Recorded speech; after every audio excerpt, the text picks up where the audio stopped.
Assalamualaikum warahmatullahi wabarakatuh. Selamat sore. Hello, back to with me Ahmad Jenuri. Nah, pada kali ini saya akan menjelaskan output dan interpretasi dari salah satu kasus statistik.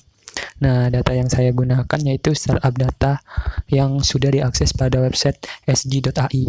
Nah, datanya seperti ini. Terdapat kolom nama industri, kategori, jumlah pengunjung, hingga jumlah kurir. Nah, kita masuk ke kasus pertama. Kasus pertama, apakah rata-rata jumlah karyawan wanita berbeda dari 0,30? Nah, data yang kita gunakan yaitu hanya satu data, yaitu karyawan wanita. Nah, kita akan menggunakan metode one sample test sebab membandingkan rata-rata satu variabel dengan hipotesis 0,30. Ini adalah data karyawan wanita. Dan N menandakan jumlah, terdapat 180 data. Dan ini adalah hasil output yang didapatkan setelah mengakses SPSS. Nah, pada tabel one sample test terdapat kolom N yang menandakan bahwasanya terdapat 180 data yang sudah dimasukkan. Sebelahnya ada min, rata-rata berarti rata-rata dari data karyawan wanita sebesar 0,2284. Nah, pada kolom di bawahnya yaitu one sample test terdapat kolom signifikan to tell 0,00 yang berarti bahwasanya signifikan, yang dimana 0,00 lebih kecil dari 0,01 atau 1% atau 0,05 atau 5%, sehingga hipotesis diterima, yang berarti bahwa rata-rata jumlah karyawan wanita berbeda dengan 0,30 atau terdapat perbedaan yang signifikan antara rata-rata jumlah karyawan wanita dengan 0,30. Nah, apakah rata-rata jumlah karyawan wanita berbeda dari 0,30? Ya, berbeda. Nah, pada kasus kedua yaitu apakah rata-rata penjualan pada perusahaan yang dipimpin oleh CEO wanita sama dengan perusahaan yang dipimpin oleh CEO pria? Nah, variabel yang digunakan ada dua, yaitu data gender CEO dengan data rata-rata penjualan. Nah, metode yang digunakan yaitu two independent sample test sebab membandingkan dua rata-rata dari dua variabel. Nah, setelah ini adalah rata-rata penjualan dari CEO wanita dan ini adalah rata-rata penjualan dari CEO pria. Nah, setelah mengakses SPSS terdapat output. Nah, pada tabel grup statistik terdapat kolom N yang dimana jumlah data wanita yaitu 72 dan pria 108, dan rata-rata dari wanita yaitu 30.889 sekian, sedangkan pria 1.859 sekian, yang dimana rata-rata CEO wanita lebih besar dari CEO pria.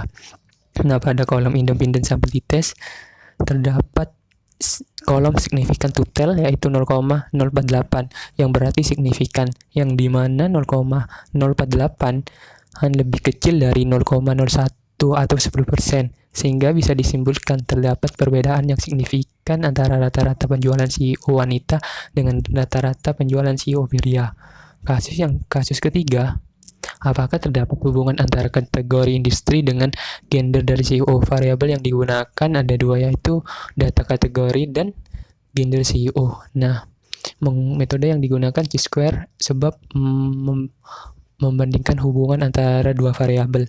Nah, di bawah ini adalah terdapat data dari kategori dan sebelahnya ada data dari gender CEO. Nah, setelah mengakses SPSS terdapat hasil output, yaitu pada tabel case processing summary terdapat kolom N yang berarti data yang dimasukkan 180 dan terdapat persen 100%, berarti 100% data sudah dimasukkan dan tidak ada data yang dihilangkan.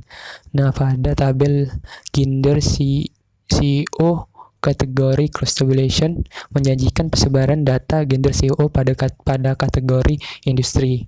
Nah, pada tabel chi-square test terdapat kolom asymptotic significant to set yang berisi 0,990 yang yang berarti tidak signifikan, yang dimana 0,990 itu lebih besar dari 0,1 atau 10%, sehingga bisa disimpulkan bahwa tidak ada hubungan yang signifikan antara kategori industri dengan gender CEO. Nah, pada kasus keempat, yaitu apakah rata penjualan sama-sama dengan data anggaran pemasaran. Nah, data variabel yang digunakan ada dua, yaitu data anggaran pemasaran dan data penjualan, menggunakan metode Pertite sebab menghubungkan data anggaran pemasaran yang berarti sebelum dan data penjualan yang berarti sesudah operasi. Nah, setelah mengakses SPSS terdapat output yang pertama, tabel per sample t-test, yang dimana min rata-rata dari penjualan lebih besar dari anggaran pemasaran, dan jumlahnya dari kedua data tersebut sama, yaitu 180 data setiap masing-masing dari kedua data tersebut.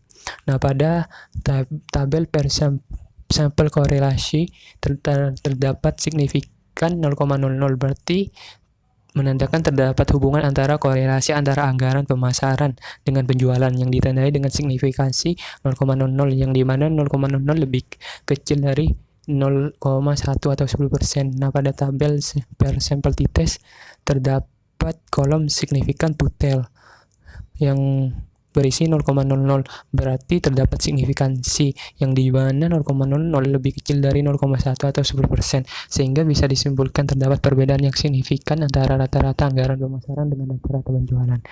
Sekian dari saya, mohon maaf apabila ada kesalahan, kurang lebihnya terima kasih banyak.